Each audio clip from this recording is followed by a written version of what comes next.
Jadi kita bersama saya dalam rancangan saya dalam channel saya berkenaan dengan DIY session.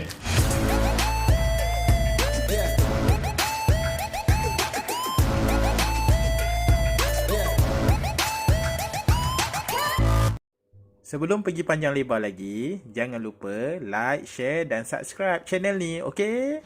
Okey, Assalamualaikum warahmatullahi wabarakatuh dan salam sejahtera. Jadi kita berjumpa lagi dalam channel saya. Jadi hari ni apa saya nak buat? Okey, ni sesi yang saya nak buat berkenaan dengan DIY. Kita namakanlah sesi ni kan. Apa yang sesuai nama? DIY bersama Safwan. Just kemah ayat kan?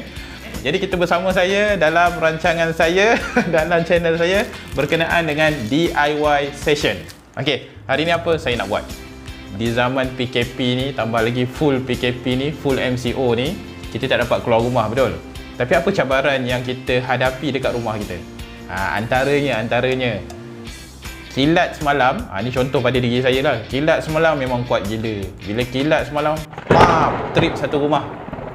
Dia sambar rumah, trip satu rumah. Jadi bila trip satu rumah, saya cek balik, rupanya ada 4 lampu yang dah terbakar, yang tak boleh guna dah. Sebab sekarang saya guna lampu LED dekat rumah. LED lebih jimat. Cabaran dia, senang rosak pula tu. Tapi tak apa, tak payah beli mahal LED, beli yang murah. Sebab apa? Rosak dia tak adalah hari ni tukar, esok rosak. Lambat juga nak rosak. Jadi mahal-mahal pun rugi juga. Lebih baik kita beli yang murah. Tukar selalu tak apa. Tapi saya dah guna lebih kurang dalam 2 tahun lah, 3 tahun saya rasa, baru rosak. Okey lah, berbaloi lah. Bila menghadapi cabaran tu dekat zaman PKP ni, kita nak panggil orang pun, orang nak datang pun tak boleh. Jadi hari ni saya nak tunjukkan macam mana anda boleh DIY sendiri dekat rumah anda, cara nak tukar lampu. Khusus kepada LED punya lampu lah. Okey, untuk lampu ni anda boleh dapat dekat Shopee, Lazada, tak payah keluar rumah. Nanti saya sertakan link dekat bawah. Alat-alat yang saya guna pun saya akan sertakan link dekat bawah. Anda boleh terus beli untuk preparation kalau apa-apa jadi dekat rumah anda lah, untuk projek DIY anda sendiri. Anda dapat selesaikan masalah segera dan dapat menjimatkan kos. Itu yang paling penting.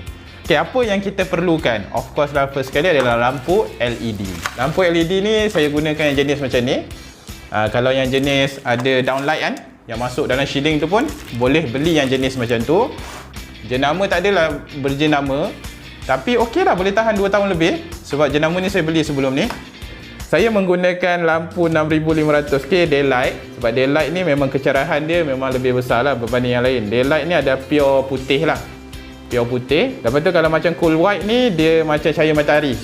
Dia macam ada orange-orange sikit. Warm white ni memang lampu orange lah. Yang ni sakit mata lah, lampu untuk candlelight dinner boleh lah kan. First sekali apa yang ada dekat lampu ni, satu adalah lampu dia lah. Lampu dalam ni, lampu LED dia dalam ni. Okey, lampu LED ni sebenarnya kecil je. Sebab tu dia susun. Lepas tu dia tambah plate untuk cambahkan cahaya tu supaya tak sebiji-sebiji kan cahaya tu, bagi dia nampak rata macam semua ni adalah lampu. Lepas tu setiap lampu LED mesti ada driver.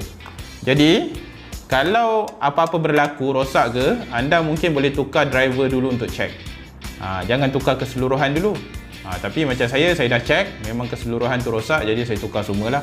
Nak tukar driver, boleh beli driver saja dekat Shopee. Driver ni kalau anda tengok, depend pada watt lampu tu lah. Sekarang saya guna 25 watt. Normal, kalau kawasan bilik yang lebih kurang saiz dia dalam 10x15, 25 watt sangat-sangat okey. Untuk pengetahuan semua, LED ni adalah, dia punya circuit dia adalah DC tau. LED DC, dia bukan AC. Jadi sebab tu kena ada driver untuk convert daripada AC kepada DC. Dekat positif, kita akan sambung dekat wire live ataupun wire warna, selalu warna coklat, warna merah. Tu live punya wire lah kalau dekat rumah kita, yang AC punya connection.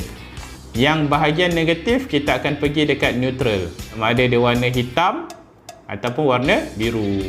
Lepas tu ada lagi satu wire kalau AC, wire hijau, iaitu wire bumi, earth. Kalau wire bumi pula, anda terus sambungkan dekat body. Kemudian test pen paling penting. Lepas tu connection wire. Lepas tu cutter, cordless drill. Semua barang ni saya beli yang berbaloi dan murah. Sebab apa tak payah beli mahal-mahal cordless ni? Sebab kita guna kadang-kadang. Jadi yang saya beli ni pun dah berbaloi dan sangat murah. Tak payah yang berjenama pun tak apa. Kita bukan buat bisnes, kita nak buat DIY. Jom ikut saya pasang. Okey. Untuk langkah keselamatan paling maksimum, anda tutup keseluruhan punca. Okey, sebab nanti kita guna cordless je. Okey. Jadi tutup senang je, tekan dekat sini. Okey, nampak Okey, tekan je. Okey, padam. Sekali untuk safety, pastikan anda menggunakan tangga yang betul-betul kuat. Tangga pun boleh dapat dekat Lazada. Nampak? Power kan? Tangga pun boleh order kat Lazada. Nanti saya kepilkan link. Okey. Dan pastikan anda pakai slipper ataupun kasut bergetah. Okey, kasut bergetah. Jangan slipper lah, kasut. Lebih stabil. Kalau apa-apa terjadi dekat renjatan elektrik ke apa ke, dia boleh tolak balik arus tu. Okey. Itulah fungsi kasut getah. Kemudian pastikan muka kacap, muka handsome sebab nak rakam. Okey, itu paling penting. Okey. Oh my god.